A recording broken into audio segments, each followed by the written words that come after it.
So there are 4 new locally acquired coronavirus cases today, bringing the total number of people linked to this outbreak to 64.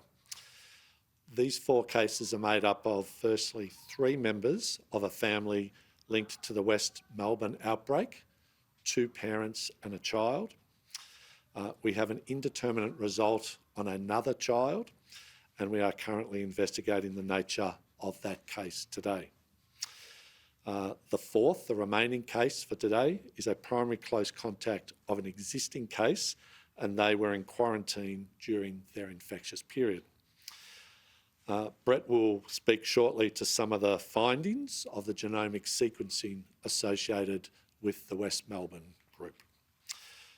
Briefly before I hand over, these new cases highlight the efforts that Victorians have put in to keep ahead of this chain of transmission is not over. We are working day in and day out as a community to make sure that we overcome this virus. The pandemic has shown us time and time again that it's so important that Victorians step up and play their part in making sure that we run this virus down.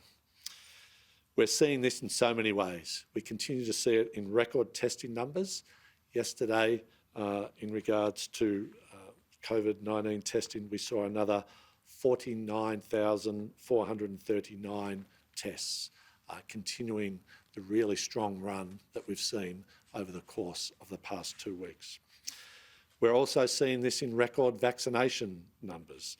Yesterday, through our state-run clinics, was another record testing day of 24,169 vaccinations through those clinics. And most importantly, we're seeing it in the everyday efforts of Victorians in our community as they go about doing the right thing, wearing masks where they should, abiding by the current circuit breaker lockdown rules where they have to. It's hard work. Everybody knows it's hard work, but it's important work if we're to get on top of this virus. As of 11:59 p.m. last night, Victoria moved to restrictions that we had announced, regional Victoria rather, moved to the restrictions on a lesser basis, and metropolitan Melbourne also tweaked some of its arrangements. For Melbourne, that means there are still the 5 reasons to leave home: shopping for food and supplies, authorised work and study, care and caregiving, exercise and getting vaccinated. People can travel further for exercise and shopping with an expanded 10-kilometre radius. Students in Year 11 and Year 12 return to face-to-face learning. And a number of outdoor jobs have been added to the authorised list, things like landscaping, painting, installing solar panels, letterboxing. For regional Victoria, the changes have meant lifting the travel restrictions and the 5 reasons to leave home.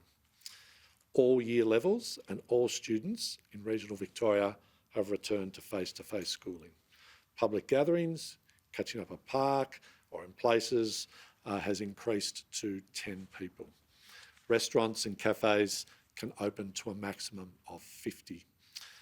Finally, before I hand over to the Chief Health Officer, I wanted to thank the thousands of our fellow Victorians who are currently going through the 14-day quarantine period as immediate contacts, personal close contacts of known cases. It's the most challenging thing you can do, but it's so important. And on behalf of all Victorians, we thank you for doing your part in keeping the rest of us safe and making sure that we can get ahead of this effort. Your individual efforts are keeping our community fighting this virus and keeping the most vulnerable members of our community safe.